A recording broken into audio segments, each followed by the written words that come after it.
Bonjour tout le monde, j'espère que vous allez bien, que vous vous portez bien. Je suis heureuse de vous retrouver avec cette nouvelle vidéo que j'ai tardé à mettre en ligne. C'est vrai que ça fait depuis quelques temps que j'avais déjà cette vidéo, que j'avais déjà fait toute cette réalisation. En effet, j'avais réalisé une pièce montée pour un événement et donc je voulais vraiment partager avec vous tout en détail. Et voilà, une chose après l'autre ont fait que voilà, j'ai eu du retard. Je vous poste enfin la réalisation de ma pièce montée. Alors ça se fait en deux parties. Ici, la première vidéo et ensuite on aura la suite. Donc aujourd'hui, je partage ici avec vous vraiment la réalisation de tous les gâteaux qui ont constitué ma pièce montée. Alors je commence d'abord par préparer évidemment mes génoises. Je m'y suis mise bien en avance. Ici, je vous montre juste le moule que j'ai utilisé pour le plus gros gâteau. C'était un moule de 30 cm de diamètre avec 10 cm de haut. C'était un moule que j'ai reçu de chez Planète Gâteau de la marque PME et je vous laisse le lien dans le descriptif de la vidéo. N'oubliez pas que vous avez un code promo que je vous laisse également dans le descriptif de la vidéo si vous voulez commander chez eux. Comme vous voyez, c'est vraiment une grande génoise avec 12 œufs, 360 g de sucre et 360 g de farine. J'ai aromatisé à la vanille. Vous voyez ici, j'ai vraiment bien monté mes œufs avec le sucre au moins 15 minutes vraiment parce qu'on a une grande quantité ici. Évidemment, quand on a un petit robot pâtissier, on peut faire sa génoise en deux fois. Voilà, ici je mets ma farine petit à petit en la tamisant et j'utilise la maryse pour faire tourner ma pâte délicatement. Évidemment, mon four est préchauffé comme d'habitude à 180 degrés et une fois que j'enfourne, je vais baisser la température à 160 degrés et j'ai laissé cuire plus ou moins 1h30. Alors ici, évidemment, je n'ai pas tout montré en détail. Il n'y a pas toutes les recettes car tout se trouve sur ma chaîne. Je vous mettrai les liens dans le descriptif de la vidéo. Alors ici, ce sont les génoises. La génoise de 30 cm comme je viens de vous la montrer, celle de 20 et celle de 15. Alors pour le gâteau de 25 cm de diamètre, ça sera un faux étage transparent. Et j'avais préparé mon sirop. Ici, j'ai préparé un croustillant à base d'amandes, de feuilletine et de chocolat, la crème au beurre à la meringue suisse. Et oui, je vous mettrai, comme je vous l'ai dit, tous les liens de mes vidéos, de mes recettes dans le descriptif de la vidéo. Ici, on a un kurde à la fraise, une ganache montée à la pistache, une ganache montée au chocolat au lait, une ganache montée au chocolat blanc. Ici, on a une ganache montée au spéculoos, un crémeux aux fruits de la passion, une ganache montée à la framboise et pour finir, une ganache montée au chocolat noir. Et maintenant, je vais commencer le fourrage de mes gâteaux. Évidemment, j'ai coupé les génoises en tranches comme d'habitude. Alors, il faut savoir que pour cette pièce montée, j'ai fait tout ce qui est cuisson de génoises et toutes les ganaches que vous venez de voir. Je les ai toutes préparées le mercredi. Donc, j'ai essayé de faire ça sur une journée. J'ai fait ça donc sur la journée de mercredi. J'ai tout laissé au réfrigérateur. Jeudi, c'est le jour ici, comme vous le voyez, du fourrage. Donc, j'ai monté mes ganaches, j'ai préparé ma crème au beurre. Et ici, comme vous voyez, j'ai coupé les tranches de génoise et je vais faire le fourrage de chaque gâteau. Et je les ai laissés évidemment bien prendre bien au frais jusqu'au lendemain. Donc vendredi, c'était la journée du lissage. J'ai lissé mes gâteaux avec une première couche de crème au beurre et ensuite j'ai fait la finition, j'ai fait la déco finale. Et pour le montage de la pièce montée, je n'ai fait ça qu'une fois sur place. Donc j'ai emmené mes gâteaux jusqu'à la salle et là je les ai montés. Donc là le montage viendra dans la deuxième vidéo. Voilà, ici je vous montre vraiment chaque gâteau, comment il a été réalisé et comme ça vous voyez aussi les goûts que j'ai mis dans chacun des gâteaux. Celui du bas ici, comme vous le voyez, c'était chocolat au lait avec le croquant et également le spéculoos. Et la génoise à la vanille, vraiment, j'ai essayé de faire des mélanges pour plaire à tout le monde et pour qu'il y en ait pour tous les goûts. Ici, c'est le chocolat noir avec toujours cette petite touche de croquant et le fruit de la passion. Ça se marie super bien ensemble. Du chocolat blanc, mais toujours n'oubliez pas de bien mettre le boudin de crème au beurre sur le contour. Vraiment, c'est ce qui va solidifier votre gâteau, c'est ce qui va vous permettre de faire un lissage lissage facilement et empêcher votre fourrage de sortir. Alors j'avais mis la ganache montée à la framboise. Et ici, je termine encore avec du chocolat noir. Voilà, ensuite, je vais bien refermer mon gâteau avec le cellophane pour qu'il reste bien frais et qu'il ne sèche pas au réfrigérateur. Alors, pour ce qui est du nombre de parts, je vous le donnerai à la fin dans la deuxième vidéo, une fois que vous aurez vraiment le visuel de toute la pièce montée pour que vous puissiez vous rendre compte un peu de la hauteur que c'est. Ici, pour mon dernier gâteau de 15 cm de diamètre, c'était pistache, chocolat blanc et fraise et toujours cette petite touche de croquant en plus. Voilà, c'était vraiment très très bon. C'est les retours en tout cas que j'ai eu. Alors ici, je vais vous présenter ce petit article que j'ai reçu de chez Planète Gâteau. Voilà, ce sont des plumes en azim, déjà toutes prêtes. Franchement, c'est top, ça m'a aidé car voilà, pour mon thème, le thème de ma pièce montée, c'était noir et doré avec des touches de plumes. Donc voilà, ici, je les ai trouvées toutes prêtes. Franchement, ça m'a facilité le travail.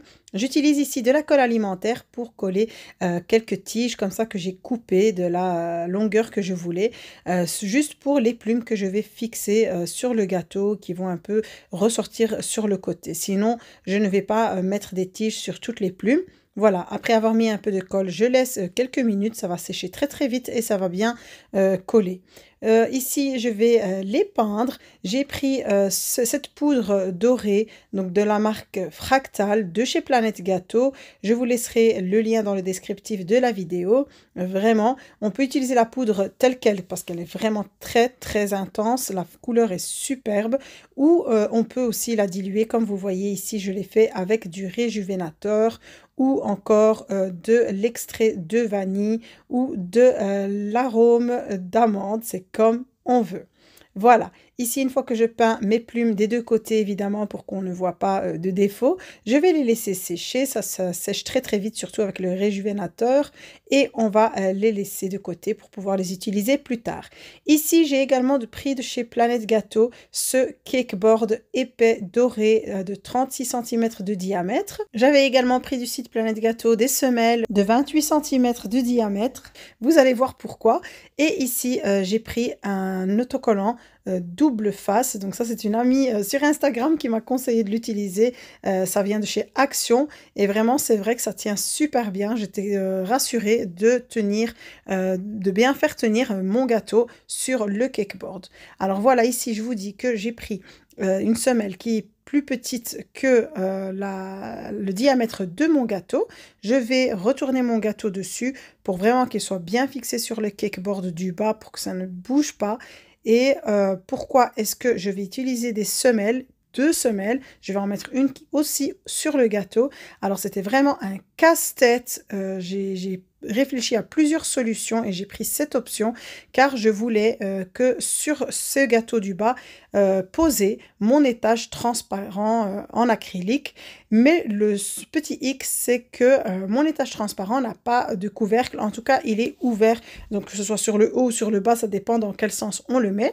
Donc j'ai préféré laisser le vide sur le bas et vraiment avoir la solidité sur le haut. C'est pour ça que j'ai mis plein de dowels sur le gâteau du bas, car je vais poser quand même l'étage par-dessus qui sera transparent et qui n'a pas de couvercle. Donc c'est pour ça que je pose ici la semelle. En tout cas, j'espère que vous suivez mon raisonnement. J'ai posé cette semelle dans l'autre sens à l'envers pour pouvoir ensuite la retirer une fois que je voudrais couper les parts du gâteau. Et ainsi, je suis sûre que mon étage du bas ne va pas s'effondrer avec le poids des gâteaux du haut et aussi avec le poids de l'étage transparent qui est quand même assez lourd et qui a des bords quand même assez tranchants. Si je ne mets rien sur mon gâteau et que je le mets dessus, sûr et certain, mon gâteau va s'enfoncer, l'étage transparent va complètement s'enfoncer dans le gâteau du bas. Donc voilà, j'ai solidifié en mettant des semelles, voilà, pour être tranquille.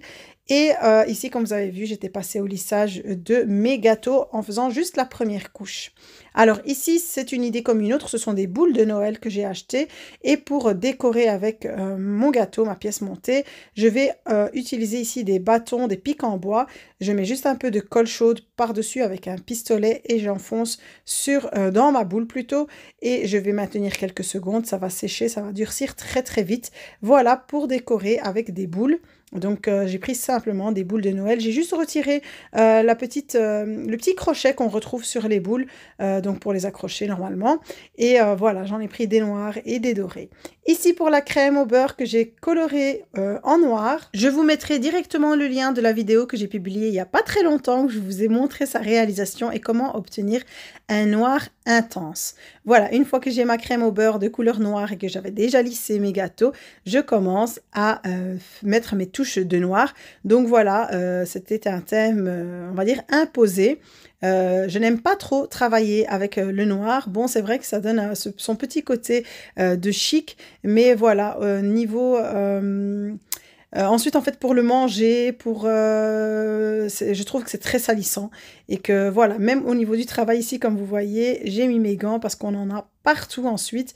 Donc voilà, c'est vrai que c'est joli à voir, mais ensuite, pour le déguster et pour la découpe du gâteau, je trouve que c'est moins joli.